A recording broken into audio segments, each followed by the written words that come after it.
seria muito fácil a mente dele, né, dominar totalmente ali a situação e falar, não, você merece fazer justiça, você tem que partir para cima, você tem que... olha o que eles fizeram com a Draupadi, olha o que eles fizeram com vocês, tentaram matar vocês e tal, e dos sentidos mesmo, não só os sentidos mente e os sentidos superiores, né, mas os outros também. Achei interessante, assim, né, observar essa contradição aparente.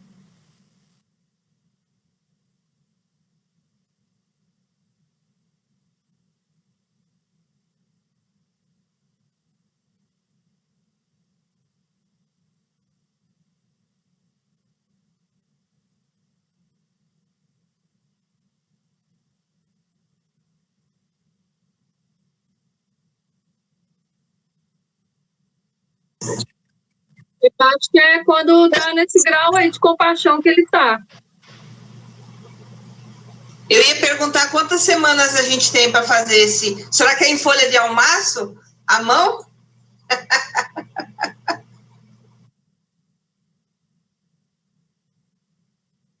Vai, Naís. Então. Eu falei, eu acho que ele chegar nesse grau de compaixão aí.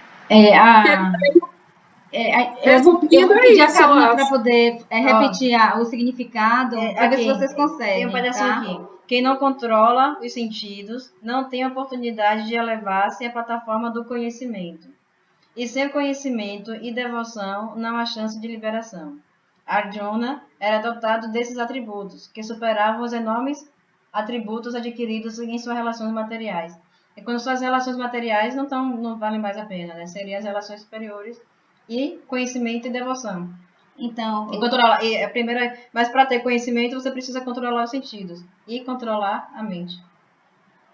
Tipo assim, ele tinha aquele apego que foi citado lá em cima, mas os atributos de controle da mente, tudo pesava mais. Ele acabava, se fosse botar na balança, ele tinha mais desses atributos que dão oportunidade de liberação do que os atributos com relação materiais. Agora, o que a Arjuna estava sentindo é essa pergunta: é compaixão espiritual pelos primos ou ele estava com apego material aos primos? Então, eu acho que ele meio que sentiu as duas coisas até que ele chegou à conclusão de que a compaixão era...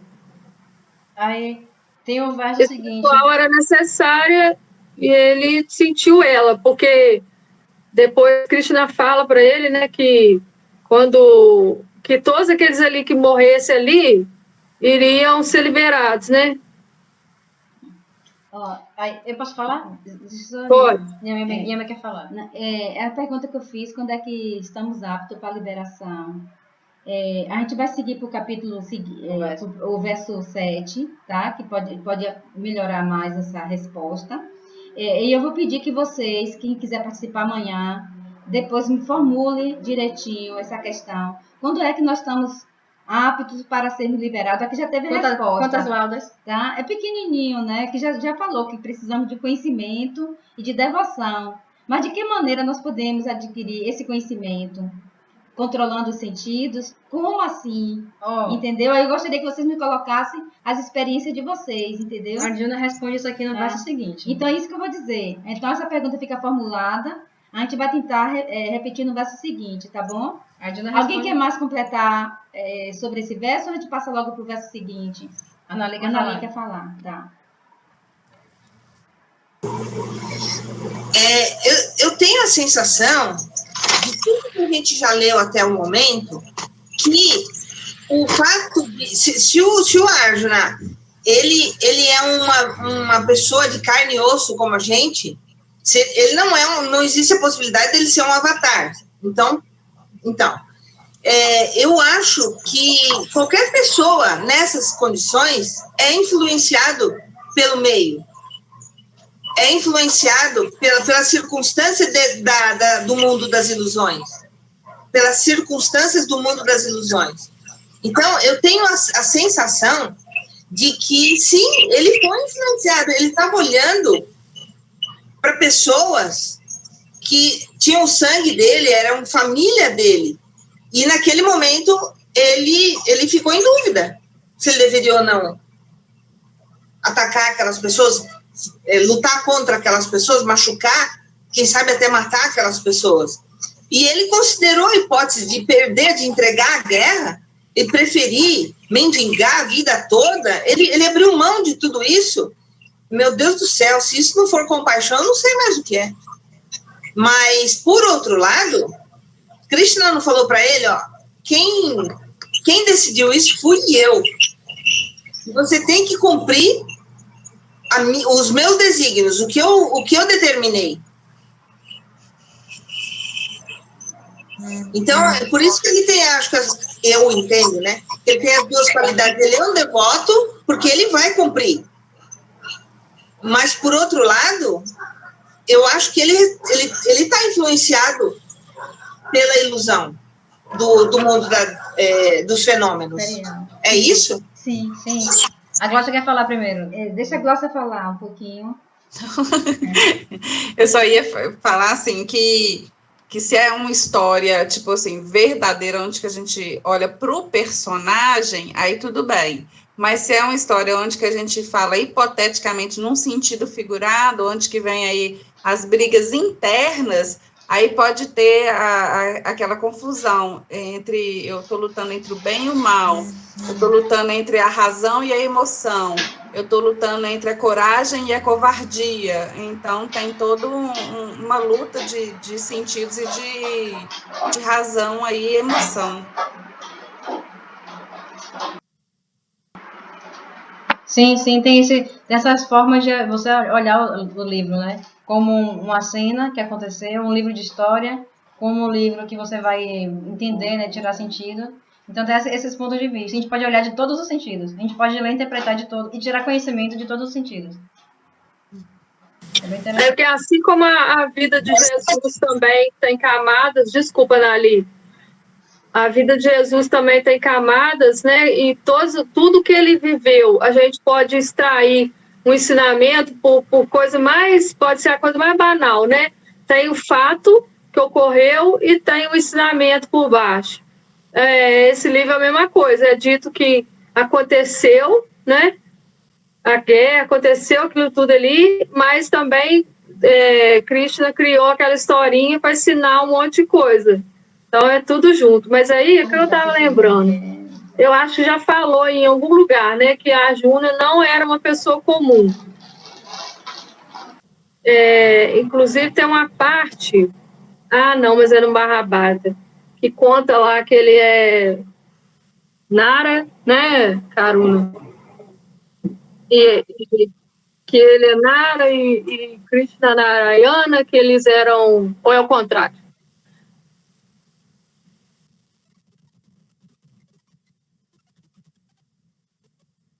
Me dá então, ué. Aí não, aí não vale.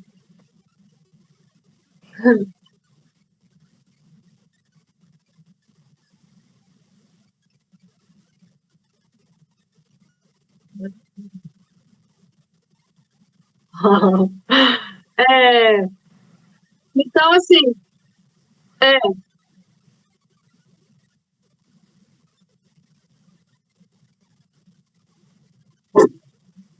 sim, então que assim, que a Arjuna não era comum, mas como Krishna queria que ele representasse a humanidade, todos os conflitos da humanidade, ele nublou, né, o entendimento dele para ele poder fazer esse papel, mas ele, Arjuna, ou né, aí o personagem, mas vamos pôr assim, a centelha dele sabia disso tudo, ele só estava, essa confusão dele foi uma ação de Krishna para poder ensinar para gente.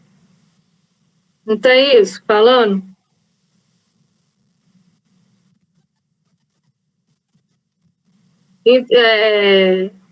Tá.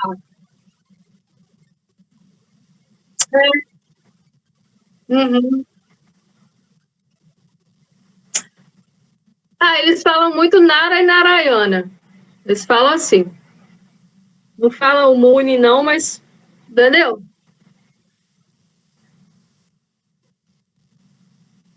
Eu confundi mais do que eu esclareci, então. Não, eu confundi mais do que eu esclareci, então.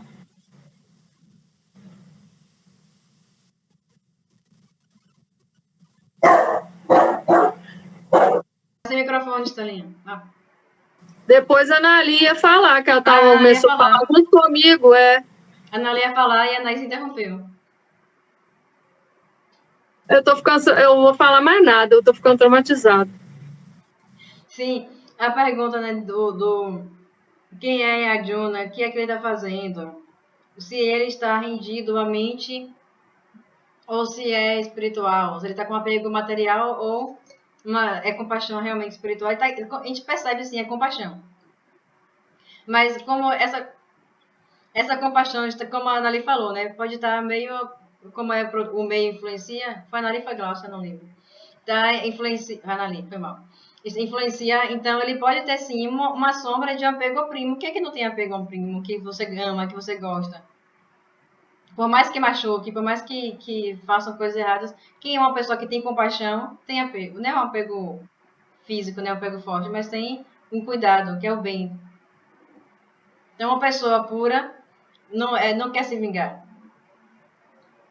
Então, aí no verso 7, eu vou ler logo direto o verso 7 para não.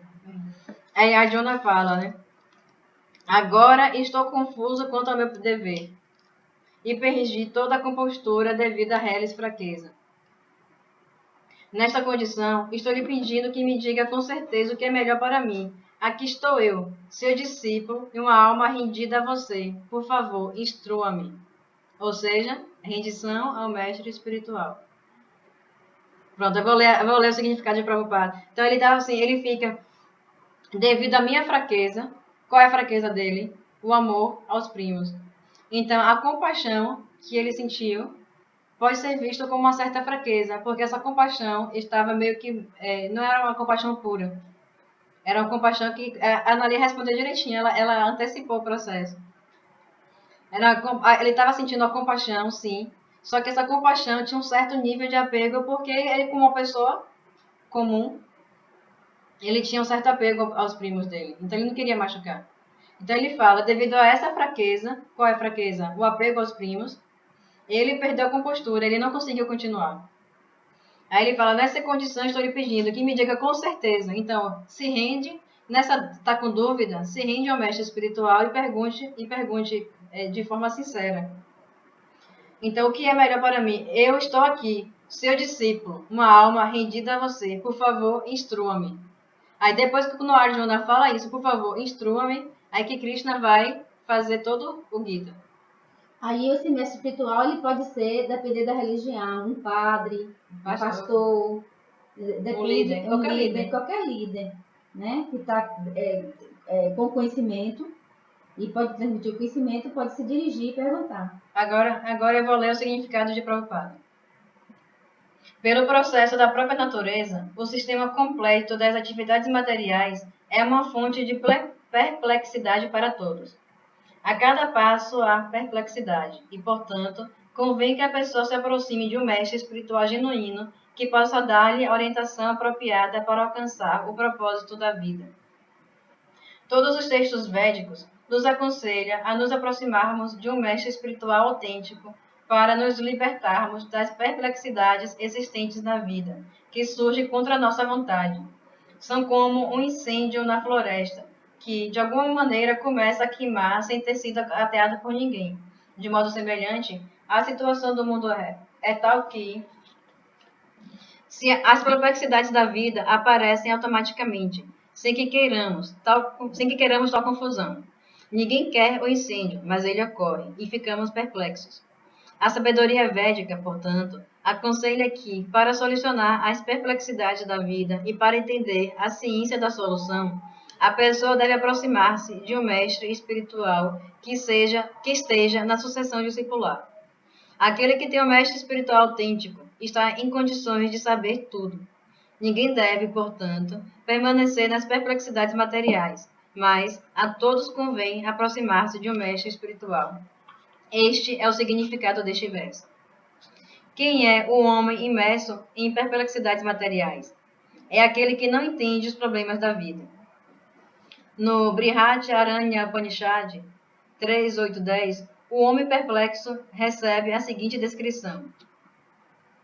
Yova etakshan gargi yajijitva tivasmau lokat praiti sakripanaha.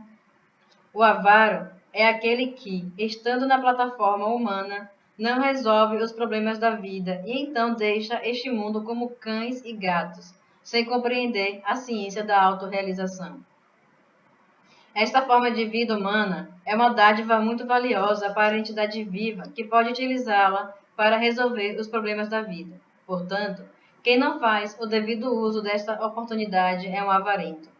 Por outro lado, há o Brahmana, ou aquele que é assaz, inteligente em utilizar este corpo para resolver todos os problemas da vida. Ya etakshan gargi viditvasmal loka praiti sabramanaha. Os kripanas, ou os avaros, vivendo sua concepção material, perdem seu tempo com excessiva afeição pela família, sociedade, país, etc., devido à doença da pele. É frequentemente apegar-se à vida familiar, ou seja, esposa, filhos e outros membros. O Kripana pensa que é capaz de proteger da morte os membros da família, ou ele pensa que sua família ou sociedade em que vive podem salvá-lo das garras da morte. Tal apego familiar pode ser encontrado mesmo em animais inferiores que também cuidam dos filhos. Sendo inteligente, Arjuna poderia compreender que sua afeição pelos membros da família e seu desejo de protegê-los da morte eram as causas de sua perplexidade. Embora pudesse compreender que seu dever de lutar o aguardava, ainda assim, devido à real fraqueza, ele não conseguia cumprir seus deveres. Por isso, ele está pedindo que o Senhor Cristo... Fechou o som, tá sem som.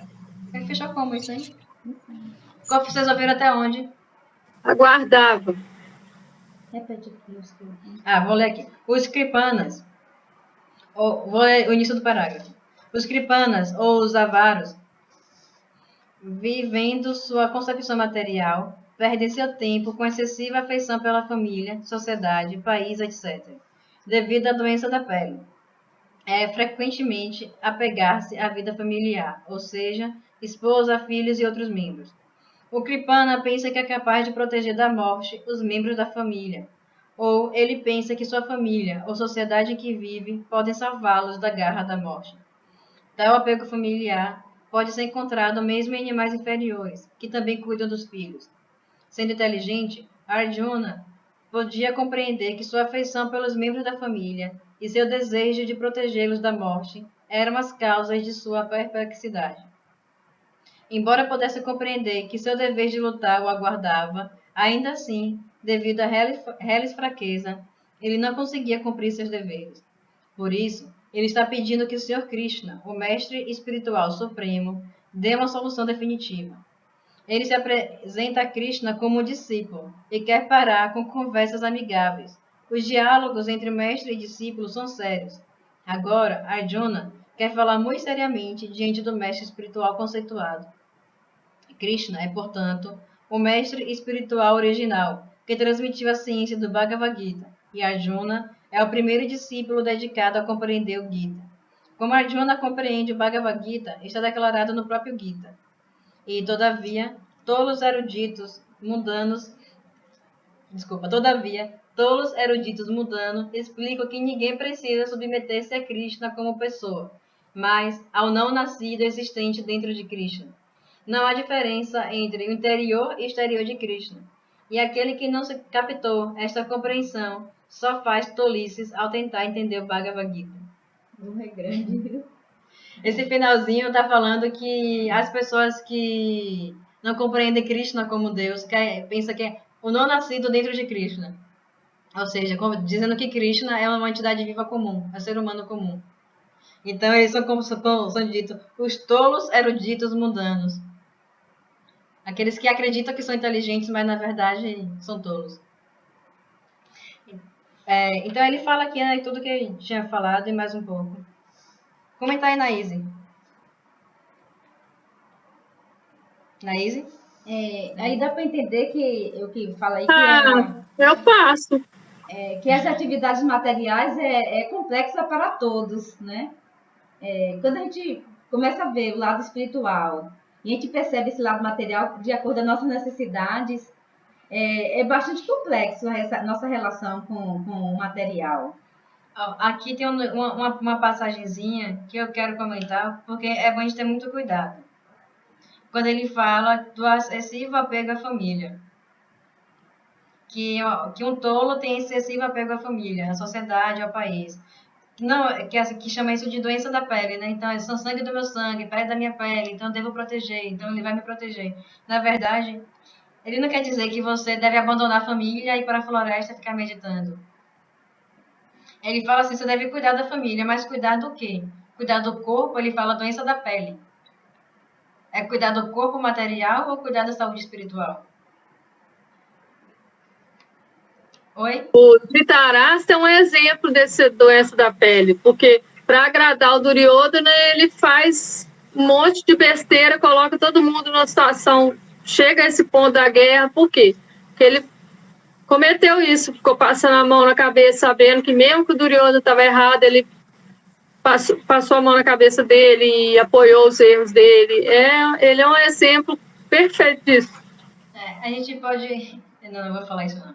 A gente fala assim, eu vejo com um pai que sabe que o filho está errado e modifica todo o esquema político, no caso, estou falando de Dhritarashtra, de Duryodhana.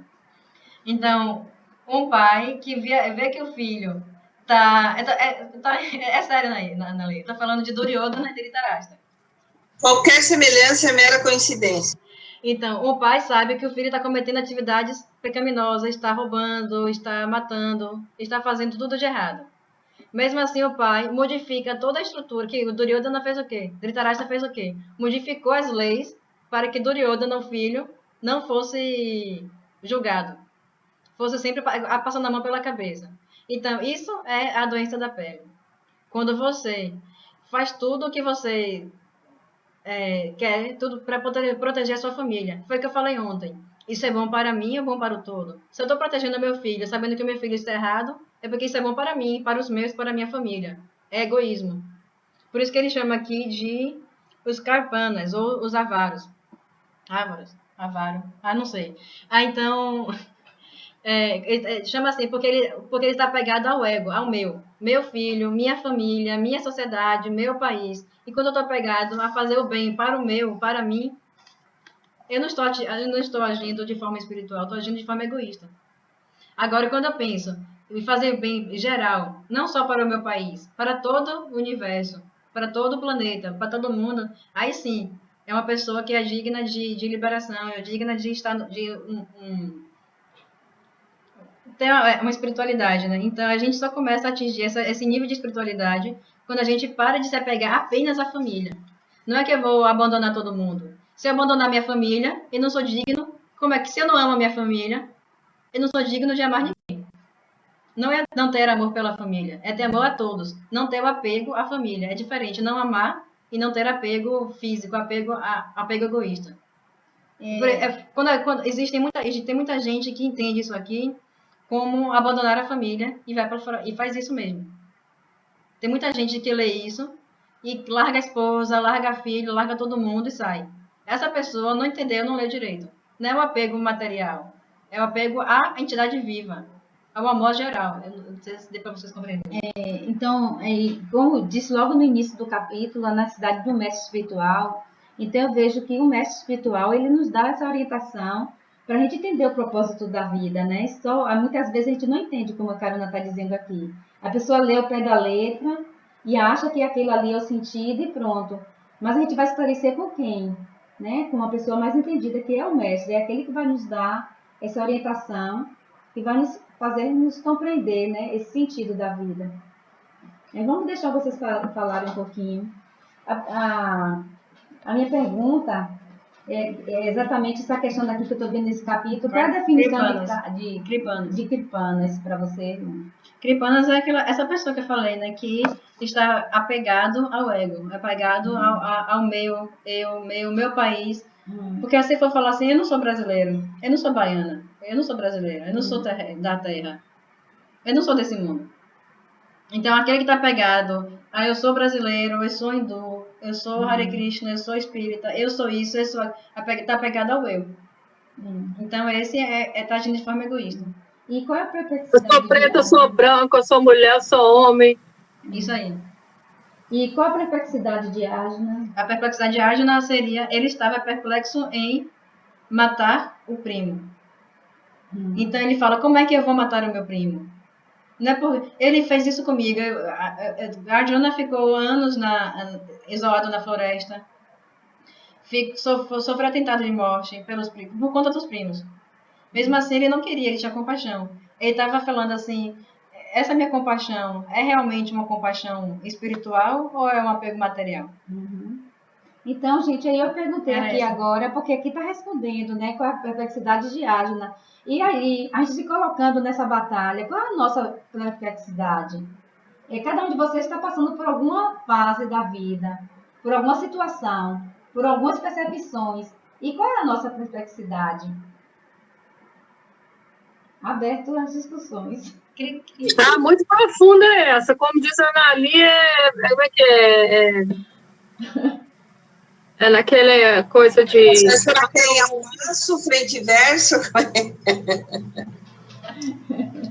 Eu vou começar com a Glaucia. Se a Nena também quiser falar um pouquinho, Nena. Deixa eu falar uma coisa. A gente tem apego a tudo. Aí eu vou... Desligou! Ó o som. Pode falar, Nena. Eu sou ouvinte por enquanto. Tudo bem. Estou aprendendo. Sério. Então, eu vou falar um pouquinho. A gente... Mãe, a senhora desligou. Minha mãe desligou de novo. O dedo tá coçando. A gente... Eu vou falar assim...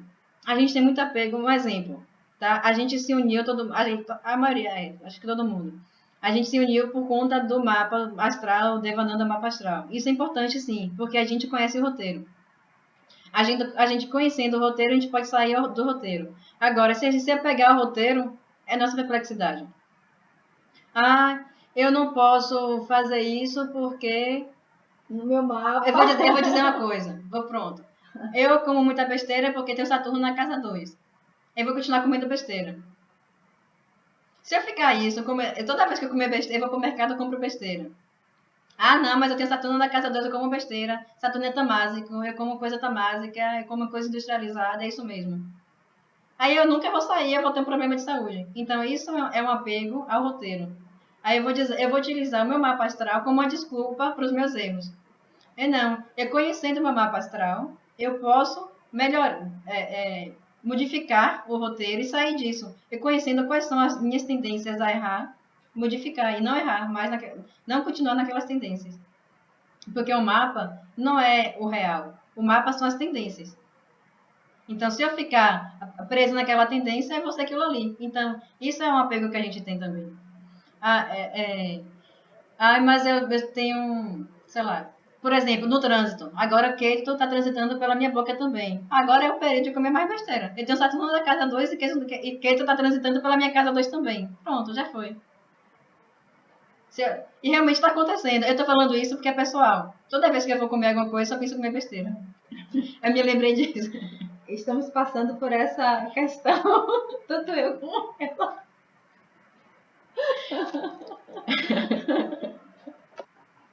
Pronto, agora fala de vocês. Já falei a minha. Agora fala de vocês. Cri.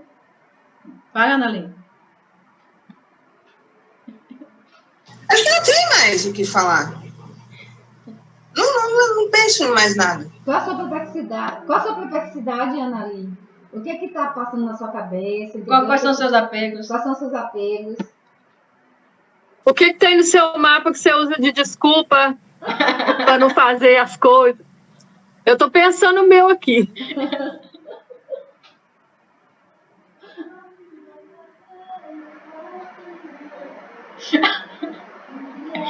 Tá sem microfone, Estelinha. Tem que abrir o microfone. Abre o microfone, Estelinha. Lerdeza de raciocínio. Tá no meu mapa e eu uso.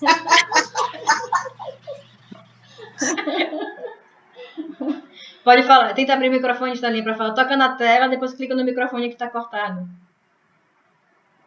No microfone. Microfone, Estelinha. É o vermelho, eu não sei como é. Aí, abriu. Pode falar. Gente, o que está no mapa errado na minha vida, eu vou tentar consertar. É isso que vocês estão falando? É isso aí que a gente está falando. É isso que estamos falando. Tá no mapa, a gente tá então, eu estou aqui, inclusive, para tentar consertar algumas coisas que não estão certas na minha vida. É isso. É isso também. Isso Principalmente os defeitos. Isso foi um exemplo que eu usei. Minha pergunta: quais são as perplexidades? Aí eu usei o mapa como uma forma da gente encontrar a nossa. É um exemplo de como a gente pode encontrar. Mas também pode falar. Tem outras coisas externas também, além disso. É um exemplo. E o autoconhecimento, né? Porque eu não tinha conhecimento daquilo. De repente aparece lá. Então vamos lutar para melhorar, para crescer, para se curar, se for o caso, ou curar nossos filhos, nossos netos, nossos erros, nossos apegos materiais. É tanta coisa que a gente está revendo. Mas eu acho que o mapa védico, ele traz muito essas possibilidades, né? De crescimento, crescimento espiritual. Embora eu seja uma pessoa que sempre busquei muito, eu acho que o mapa védico traz a vontade do crescimento espiritual. Por isso que eu estou aqui. Certo. Agora é isso que eu acho. Eu vou dar uma explicação. Eu vou usar esse instrumento musical aqui como explicação, certo? Tá. Aqui, eu vou puxar aqui para cá. Pronto. Aqui é o ciclo de nascimentos e mortes, o samsara. O ciclo de nascimentos e mortes. Se a gente for seguir o mapa astral, a gente vai ficar aqui, ó, girando no samsara. Girando, girando, girando, girando. A ideia da gente conhecer o roteiro, aqui está aqui é a gente, ó, girando, girando, girando, girando no ciclo. Mas qual é a ideia? Sair pela tangente aqui, ó. A gente não vai ficar girando. Quando a gente pega uma rota de fuga e sai, aqui, seguindo essa linhazinha, tá vendo? Saindo pela tangente, ou seja, saindo do roteiro. Saindo do roteiro para encontrar sai do esquema. A liberação. Se a gente ficar seguindo, meu mapa diz isso, meu mapa diz aquilo, eu sou assim, Gabriela, a síndrome de Gabriela. Eu nasci assim, eu cresci assim, você sempre assim, Gabriela. Se a gente ficar na síndrome de Gabriela, a gente vai ficar girando, girando, girando, girando eternamente. A gente tem que compreender o que está acontecendo. Existem várias formas de compreender o que está acontecendo. Uma das formas é com o mapa. Então, com o mapa, está compreendendo. Nossa, está acontecendo isso comigo por quê? Porque eu estou apegada a esse personagem, eu estou apegada a esse roteiro. O que é que eu vou fazer? Sair pela tangente. A melhor saída. A pergunta anterior foi essa. Quando é que nós estamos aptos para a liberação? Quando a gente pega a tangente. Então, quando a gente pega a tangente, é quando a gente começa a se autoconhecer, certo? Conhece nossas fraquezas. Conhece nossas fraquezas, nossos defeitos e nossas possibilidades. E procuramos exatamente a espiritualidade através de um mestre espiritual para que possa nos orientar. Então, na verdade, as fraquezas não são nossas. As fraquezas são do personagem. Do personagem.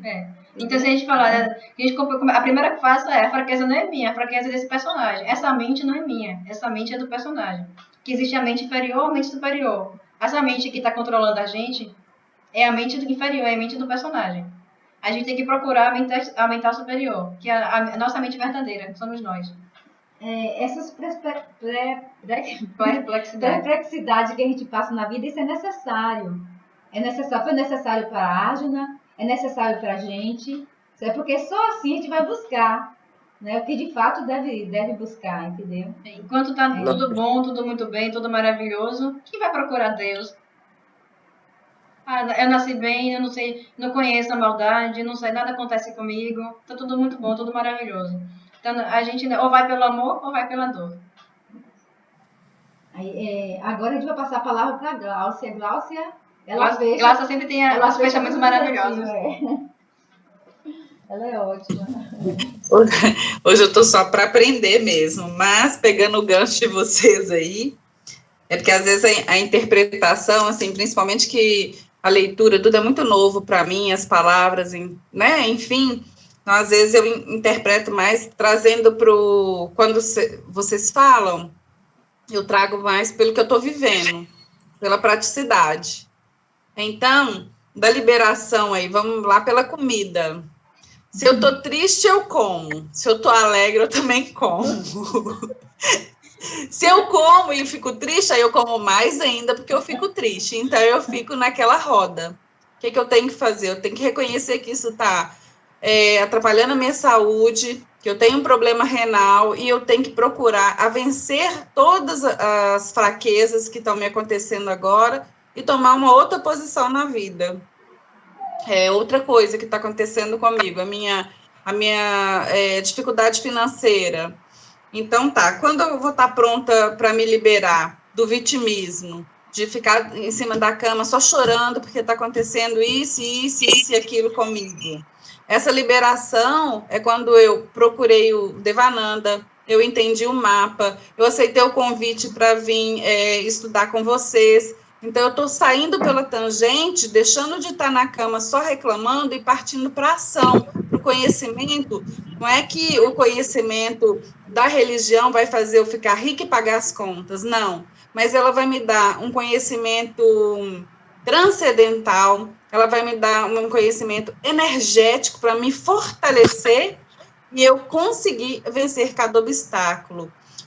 Os mantras, para mim, fazem eu sair eu me liberar como? Porque eu estou me sentindo tão energizada que acho que a minha terceira visão ela vai se abrir e me dar sabedoria para eu fazer a escolha correta. Então, é nesse sentido. Então, quando você fala de liberação, Tula, do autoconhecimento, de conhecer as nossas fraquezas e sair pela tangente, essas escolhas que a gente faz de fortalecer energeticamente, fortalecer a aura, fortalecer a alma e enxergar que nem tudo é o material, que às vezes eu posso fazer escolhas de perder uma coisa aqui, mas ganhar outra ali, como conhecimento, como compaixão, como perdão, como visualizar o positivo, as formas e pensamentos que o professor fala, de quando eu vou para a cama e fico muito preocupada e muito triste, agora eu já sei com o conhecimento que ele passou, que eu durmo com aquela energia feia e pesada,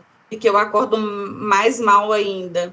Então, quando eu vim para esse conhecimento, eu me liberei disso, e eu estou vendo a forma e pensamento de uma forma mais ampla, onde eu vou coordenar meu pensamento, vou liderar ele, para que eu não pense mais coisas ruins, para que eu pegue o negativo e transforme em positivo e consiga ver mais coisas.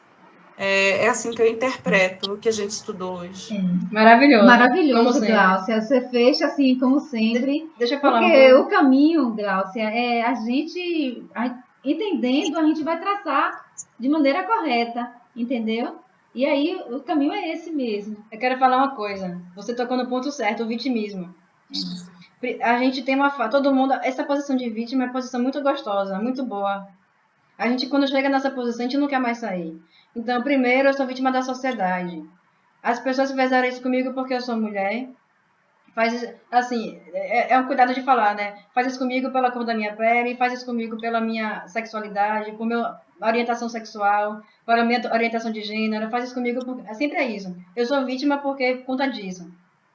Aí, depois chega uma hora que a gente começa a compreender algumas coisas e sai dessa posição. Ah, não, mas eu não me sinto mais vítima. Agora eu sei que eu estou sofrendo isso devido ao meu karma. Ou seja, eu saí de vítima da sociedade para sair para ser vítima de mim mesmo.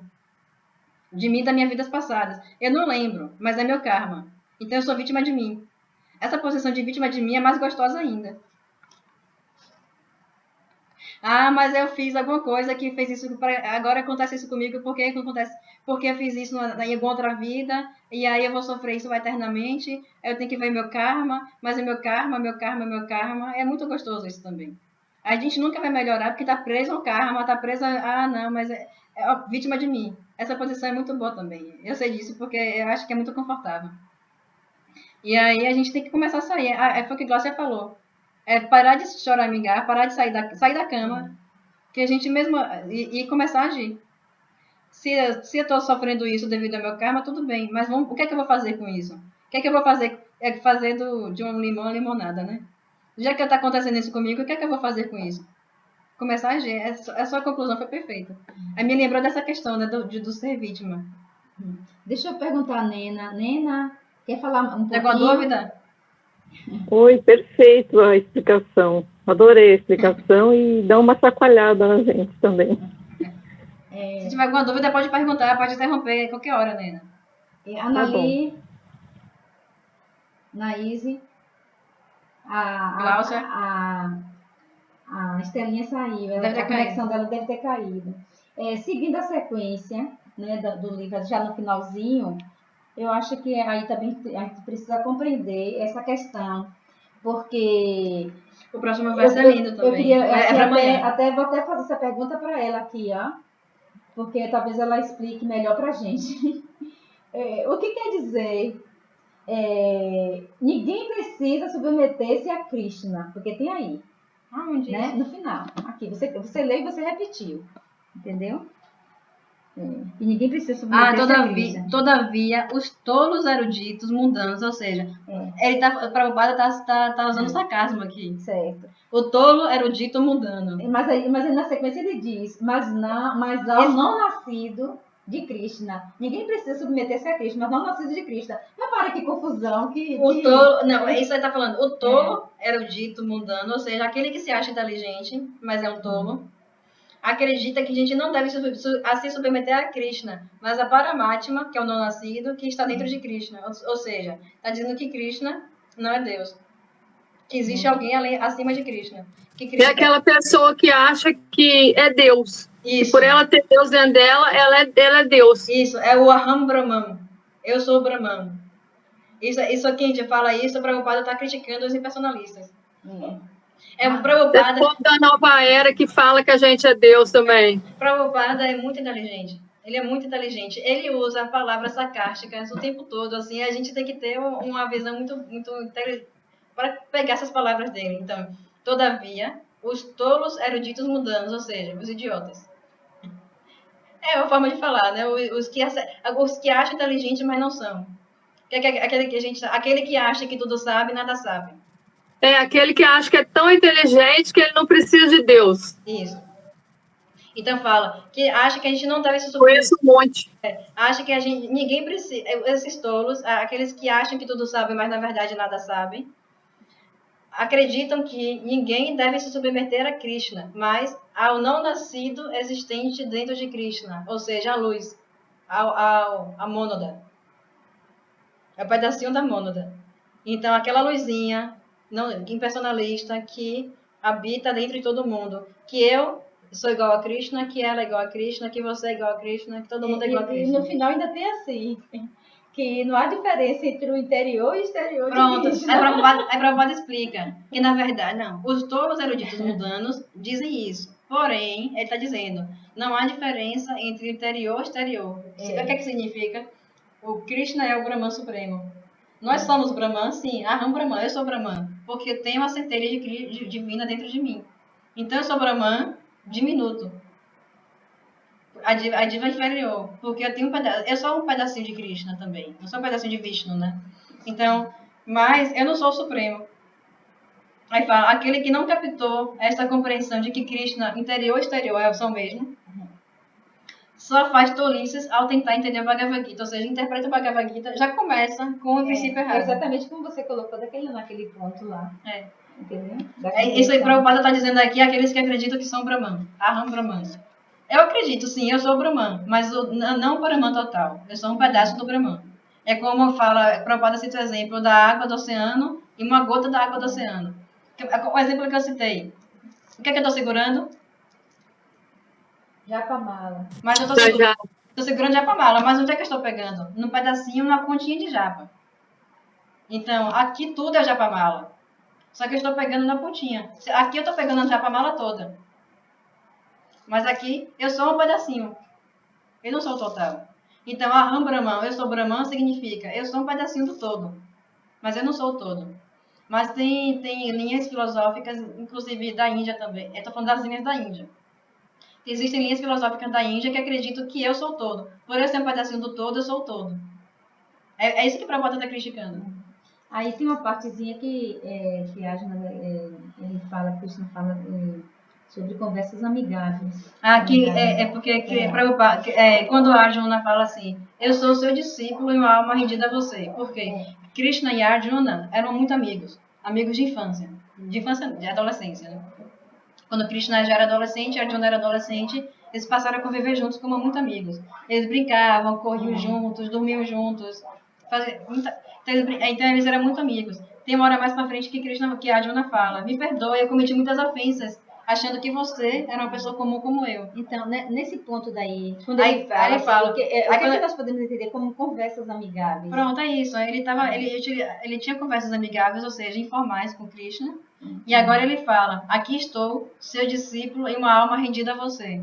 Ele está trocando de humor. Porque ele está saindo do humor de amigo para o humor de discípulo. Aí no capítulo anterior ele diz que ele é o primeiro discípulo. Ele deixa de ser amigo para ser aluno. Isso. Deixa de ser amigo para ser aluno. Não significa que o aluno não é amigo do professor. É amigo do professor, porém com respeito. Então é isso. Se coloca também com o mestre, né? Com o mestre espiritual, né? E é o caminho, toda a literatura, se você verificar, as religiões em si, eles falam do mestre espiritual. Jesus é o mestre. Jesus fala, né? Eu sou o caminho, a verdade e a vida. Ninguém chega aos reinos do céu senão por mim. Por quê? Ninguém chega ao reino do céu se não for por intermédio de um mestre espiritual, porque precisa dessa linha discipular. Ninguém é autossuficiente. Tem até uma frase, né? Nenhum homem é uma ilha. Então, ninguém é autossuficiente. Quando eu acredito que eu sou autossuficiente, eu estou acreditando que eu sou um tolo erudito mundano. Vou deixar o pessoal comentar. Né? Então, é isso, é ser rendido. Aí, se você for olhar, tem o pastor, tem o padre, tem o guia, tem o mentor. No Espiritismo tem os mentores, né? Que são os guias que estão orientando. Então, gente, nós encerramos hoje o capítulo 6 o verso 6 e 7, tá? O verso 8 também é lindo. Não, mas a gente fica para amanhã. Aí, como ontem, né, nós pedimos assim, cada um fechar assim com quem entendeu um pouquinho pra gente... Você desligou de novo. Vamos fechar. Ela falou, vamos fechar e fechou. Vamos fechar o dia de hoje, né, falando do nosso entendimento. Vai começar com a De novo? Não, falando pedacinho só, um bocadinho, uma frase, alguma coisa assim que possa nos inspirar. A gente pode dormir pensando em cada um de vocês, aí nos entendimentos. Entendimento, você fala aquele negócio do... Não. Esqueci a palavra, que é para eu saber o que eu tenho qual que é a desculpa que eu arrumo, é isso?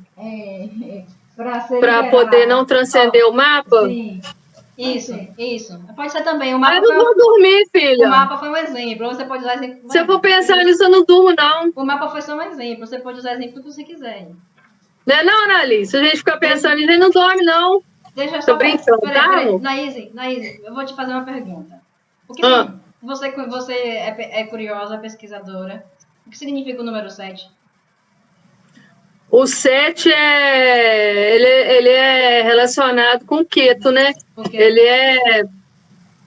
é até um pouco dos significados de Ketu, espiritualidades, um pouco de não acoplar, não se encaixar, né? É parecido com os significados de Ketu. E Ketu está procurando o quê? Pobreza. Hã? O que é que Ketu está procurando? A cabeça. Que é o quê? Rahu. Pronto, mas não a cabeça de Rahu, está procurando a cabeça superior a Rahu. Ah, sim, você falou, é verdade. Aí o que é que... Olha o significado... Eu vou ler o verso. Agora estou confuso contra o meu dever. Perdi toda a compostura devido à reles fraqueza. O que foi que aconteceu com Ketu e Rahu? Sarvabhanu. Aham. Ele perdeu tudo por fraqueza, por inveja, né? Por querer roubar o Amrita lá, o som também. O néctar da imortalidade. É. Ele perdeu a cabeça porque queria isso. Nesta condição, estou lhe pedindo que me diga com certeza o que é melhor para mim. Ou seja, ele está procurando a cabeça superior. Uhum. Aqui estou eu, que sou seu discípulo e uma alma ringida. Por favor, instrua-me. E o que a Keita faz? Leva A liberação. isso aí. Eu fico pensando, toda vez que eu leio os versos, eu percebo que o número do verso tem a ver com a numerologia. Entendi. O que tem escrito no verso, tudo tem uma explicação. Todos os Aham. capítulos. O verso 8, ele fala sobre o ciclo de nascimentos e morte. Tipo assim, não consigo descobrir o meio de me afastar desse pesar que está secando meus sentidos, ou seja, não consigo me É o livrar do meu infinito carro. deitado. É. Aham. É verdade. Se você for porque essa discussão que a gente está vendo é somente do texto. Se a gente for pegar o texto, o número do texto, tudo é uma simbologia, tudo tem um símbolo. Aham. É. E esse é o capítulo 2. O que significa o número 2? 2 é a lua, é a mente, né? A mente. É. Pronto, já foi tudo fechado. Eu vou ter que voltar lá no começo e ler tudo de novo, então. Agora lê com esses olhos. Lê com esses olhos você vai ver. Aham. Anali, sua vez. Para mim, o que ficou mais legal, mais marcado nesses 2 trechos que a gente leu hoje, é a oportunidade que a gente está tendo de aprender a ver a nossa estadia aqui com outros olhos e aplicar isso para que a gente consiga essa liberação que a gente tanto fala sobre ela. Gláucia? Para mim, o que ficou marcado é que a liberação depende do conhecimento. A busca do conhecimento. Tula se puja. Ai. Eu que te vou perguntar, Caruna. Não, eu perguntei primeiro. Olha aí. Para mim, o forte desse capítulo 7, desse verso 7, é em relação exatamente a essa questão dessa compreensão. Eu acho que ele fecha essa compreensão em relação à liberação, né? O que fazer? Né? Tem esse lado que a Anali colocou, né, de nós estarmos aqui conectados e tentando aprender, porque ele traz também, ele puxa essa reflexão para a gente, né? Quem somos nós, né? Vamos seguir nosso roteiro ou a gente vai sair pela tangente? Será que eu estou dando tanta importância assim à matéria? Ou estou também tomando cuidado com o nosso espírito? Então, ele puxa para esse lado, né, para a gente tentar entender essas questões, tá? E essas questões é que vai levar à liberação, que é a provocação do capítulo anterior, que é o capítulo 6, do verso anterior, eu chamo de capítulo, do verso anterior, tá? Então, o que mais me chama a atenção é isso, né? É nós olharmos tudo que acontece ao nosso redor com outros olhos, não só com os olhos, por quê? Por que isso aconteceu comigo? Né? Eu não mereço. É deixar lamúrias, entendeu? É o que Aslan está fazendo, né? Ele começa a compreender. Nos capítulos anteriores, ele só estava lamuriando, dizendo, eu não quero matar, eu não quero, porque são meus parentes, são meus sangue do meu sangue. São meus mestres. Quando chega nesse capítulo, ele começa já a transcender. Ele já começa a dizer, estou fraco. Reconhecendo a fraqueza. E reconhecendo essa fraqueza. Então, o que me chama a atenção é exatamente isso. Desse reconhecimento dessa fraqueza, né? Olha a passagem. Primeiro ele sofre injustiças. Depois ele tem fraqueza devido ao apego. Reconhece a fraqueza, se rende ao mestre espiritual e recebe conhecimento. É o nosso processo. Então, a gente sofre, a gente é vítima da sociedade, vítima de nós. Depois a gente pega esse sofrimento e eleva. Elevar o sofrimento, elevar a dor. Eu subo de escada para elevar a dor. Para elevar a dor, Quando nós estamos apegados, né, que até fala no capítulo, né, apegado à família, né, a questão da pele, é só apegado à família. Luiz, como é?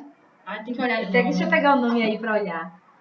Kripanas, né? Apegado só à família. Então, quando a gente está apegado só a essa questão familiar, a questão da sociedade, a gente não pensa, né, em outras situações, né? Lembrando que não é desapegar da família, abandonar e tratar mal. É o apegar não a relação familiar, e sim é um amor geral. É um amor, sim. Não eu vou amar porque é meu primo, não é porque é meu irmão, não é porque é minha mãe. Eu vou amar porque é uma entidade viva. Mas eu nunca estou colocando apegado à família, eu estou falando das coisas materiais, Entendi. né? Só para deixar claro. Continua? Certo. Então é isso, né? O que mais chama atenção é essa reflexão, né? Essas colocações que o Caramba colocou nessa escadinha. Diga aí novamente, filha. Ai, Jesus, esqueci. A vítima é só de sofrer, né? Sofrer. Eu já esqueci. Quem lembra? Lembra do capítulo, lembra da ordem. É lembrar da ordem, Sofrer, né? Lamentar, como é que é? Viver, se apegar ao sofrimento. Aceitar o fraco. E mesmo. Aceitar a fraqueza, se render. E se render, né? Procurar um mestre espiritual, né? Que possa nos orientar. Adquirir conhecimento. Adquirir o conhecimento. Para nós adquirirmos o conhecimento e conseguirmos ao patamar que a gente tanto espera. Amor né? puro por Eu mesma, se eu pudesse, eu queria ser liberada. Na verdade, estou lutando. A liberação está longe. Tomara que eu consiga. Então, na verdade, assim, o que é que, quando minha mãe falou, né? Vou me apegar ao que tal pessoa fez comigo. Ele fez isso comigo, ele não presta, ele é miserável. Um exercício que eu faço, é coisa pessoal. Quando alguém faz algo que aparentemente não seria algo legal, eu penso, o que foi que levou essa pessoa a fazer aquilo? Aí vou começar a estudar, a procurar, analisar a pessoa. O que foi que levou aquela pessoa a fazer? Eu vou perceber que aquela pessoa foi uma vítima. A pessoa está no roteiro, foi uma vítima, está seguindo o roteiro e está continuando, propagando. Então, eu vou ter compaixão por aquela pessoa. Quando eu saio dessa posição de me apegar ao que a pessoa fez comigo e vou analisar o que foi que levou a pessoa a tomar aquela atitude, eu vou sentir compaixão por aquela pessoa. Começar a falar, não, eu vou começar a querer que aquela pessoa melhore.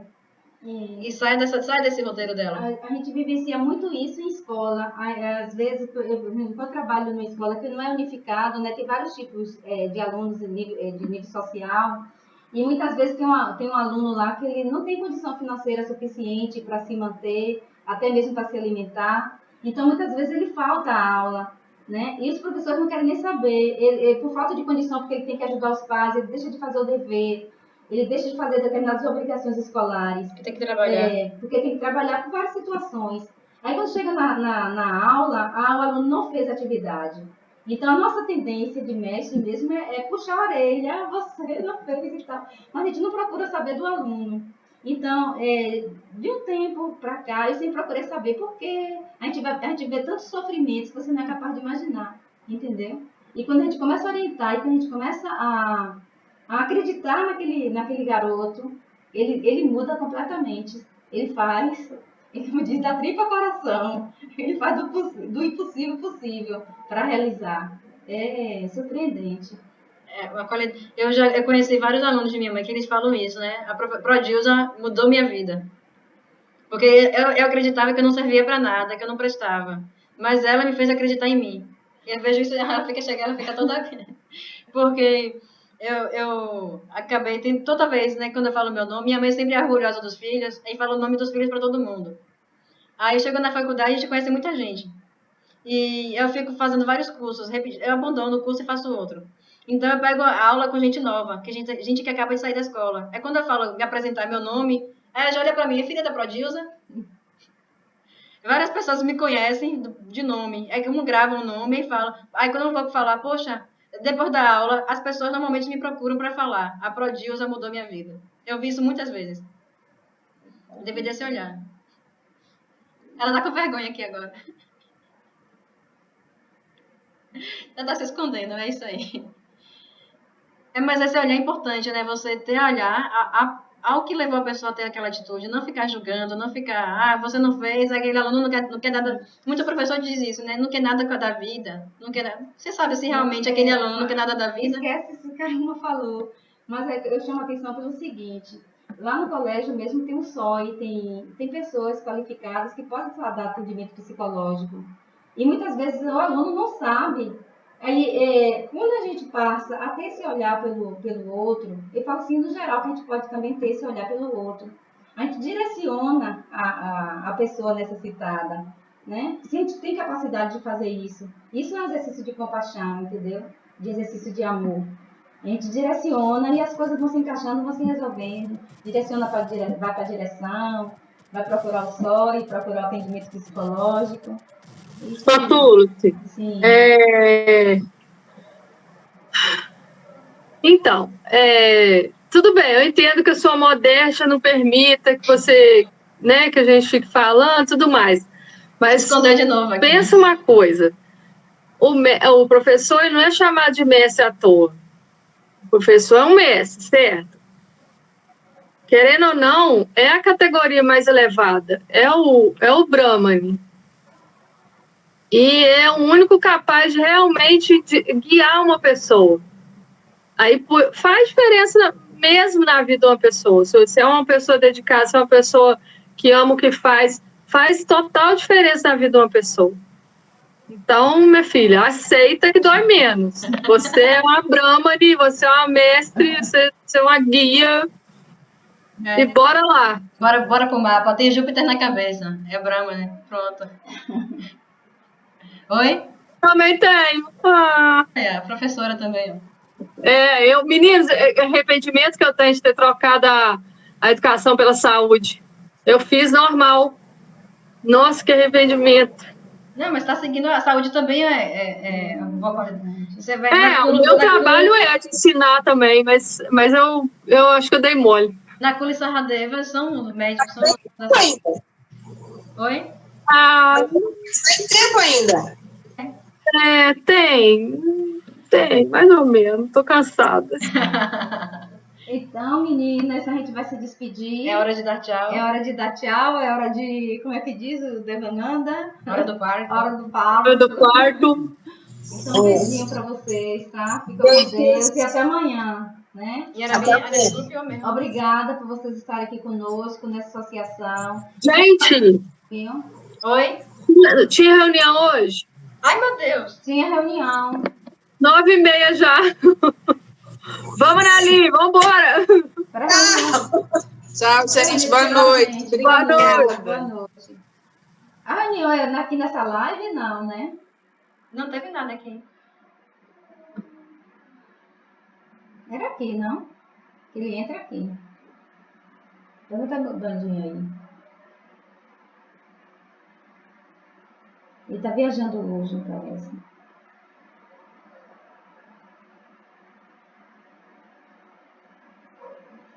Mas tu é feia, viu? Do outro lado, os papelzinhos, as coisas do meu roteiro. Que coisa fofa. Tá gostando do meu roteiro? Tô gostando, mãe. Acho que eu vou começar a estudar antes também, viu? Já vem preparada, com tudo escrito. Não, só faço as perguntas. Mãe, tudo perfeito aqui, mas já vem com as falas. Ele disse o quê? Oi, Caramba, cheguei agora em casa. Se tiver quórum, fazemos. Então, fala com a menina aí. Não vou não, né? Só tem eu, ele. Pergunta se ele não quer deixar pra amanhã. Depois discutir o 4, eu não revisei. Nós já respondeu aqui. Mas disse o quê? Nós acabamos agora. Ele vai querer voltar? Não sei.